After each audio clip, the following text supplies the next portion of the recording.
Bismillahirrahmanirrahim. Perkenankan kami berbagi adab-adab dalam sholat berjamaah. Ulama sepakat bahwa sholat wajib berjamaah merupakan ibadah yang sangat mulia dan syiar Islam yang sangat agung, karena Allah mensyariatkan agar sholat wajib dilakukan secara berjamaah di masjid. Allah berfirman, Qul amara rabbi bil qisti wa aqimu wujuhakum inda kulli masjidin wad'uuhu mukhlishina lahuddin. Katakanlah, Tuhanku menyuruh menjalankan keadilan. Dan katakanlah, arahkanlah wajahmu dengan melaksanakan sholat jamaah di setiap masjid, dan sembahlah Allah dengan mengikhlaskan ketaatanmu kepadanya. Quran Surat Al-A'raf ayat 29. Karena itu, Rasulullah Shallallahu Alaihi Wasallam memberikan perhatian besar terhadap sholat jamaah. Beliau bersabda, "Sholatul jama'ati tafdulu sholatal faddi bi 27 darajah."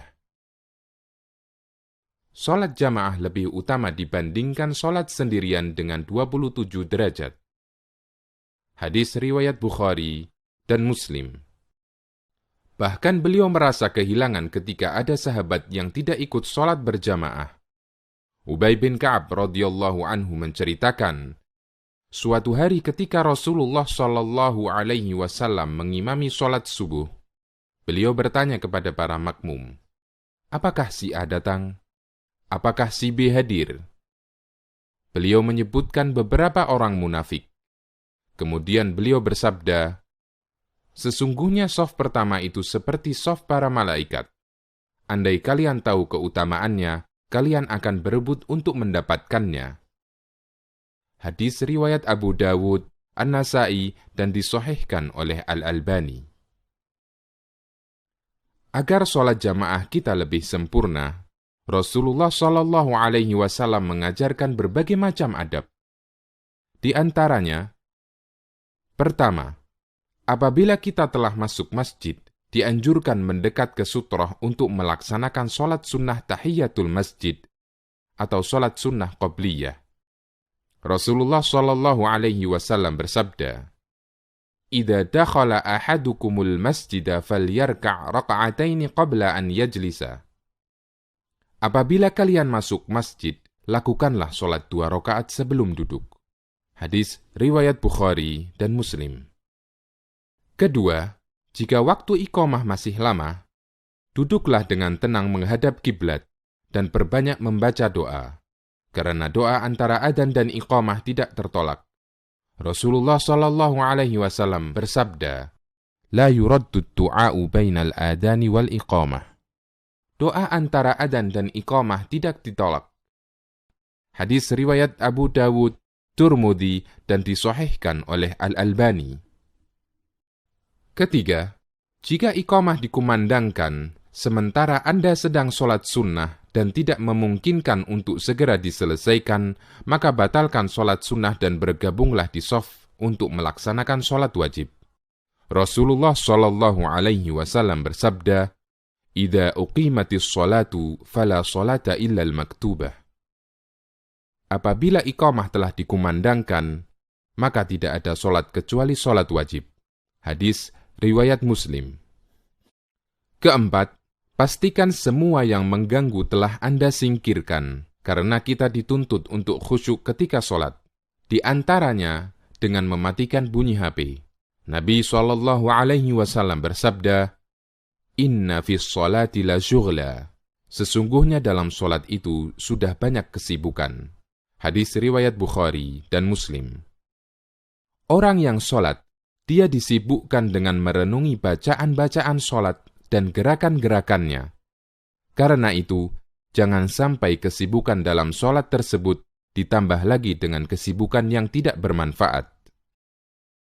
Kelima, apabila Anda mendengar bunyi HP Anda karena lupa mematikannya sebelum sholat, maka segera matikan HP Anda, meskipun sedang melaksanakan sholat.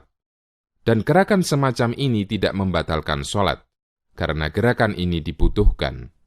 Al-Hafidh Ibnu Hajar mengatakan, Dianjurkan menghilangkan segala yang mengganggu orang yang sholat dengan cara apapun, agar dapat menjaga untuk selalu khusyuk.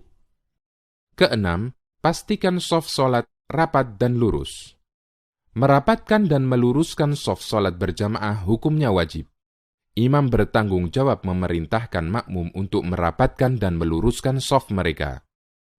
Rasulullah Shallallahu Alaihi Wasallam hampir tidak pernah lupa mengingatkan para sahabat akan hal ini setiap sholat jamaah. Karena lurus dan rapatnya shaf merupakan salah satu tonggak kesempurnaan sholat jamaah.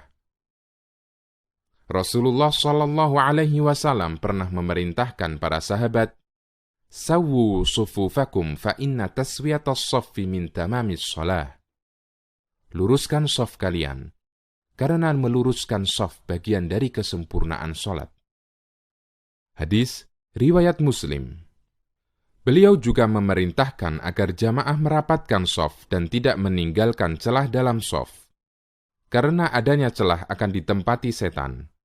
Rasulullah Shallallahu Alaihi Wasallam bersabda, "Aqimus sufufa wa hadhu bainal manakibi wa suddul khalal, walinu bi aidi ikhwanikum, wala tadaru furujatin lisyaitan."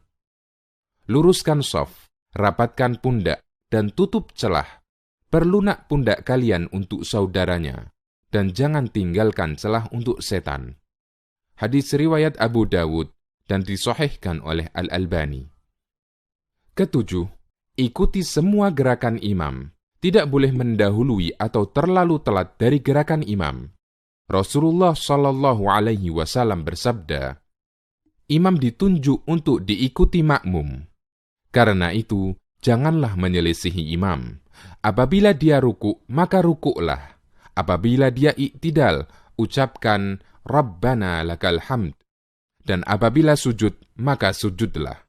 Hadis riwayat Bukhari dan Muslim. Kedelapan, Rasulullah Shallallahu Alaihi Wasallam memberikan ancaman keras bagi orang yang mendahului gerakan imam. Beliau bersabda, "Ama yakhsha ahadukum idza rafa'a ra'sahu qabla al-imam an yaj'alallahu ra'sahu ra'sa himarin aw yaj'alallahu suratahu surata himarin." Tidak takutkah kalian ketika kalian mengangkat kepala bangkit sebelum imam? Maka akan Allah jadikan kepalanya seperti kepala keledai, atau bentuknya seperti bentuk keledai. Hadis riwayat Bukhari dan Muslim. Kesembilan, apabila imam lupa gerakan sholat, makmum dianjurkan mengingatkannya dengan membaca Subhanallah bagi laki-laki dan menepukkan tangan bagi wanita. Rasulullah Shallallahu Alaihi Wasallam bersabda, "Innama ana basyarum mithlukum, ansa kama tansaun, fa idza nasitu fadzakkiruni." Saya hanyalah manusia biasa seperti kalian. Saya lupa sebagaimana kalian lupa.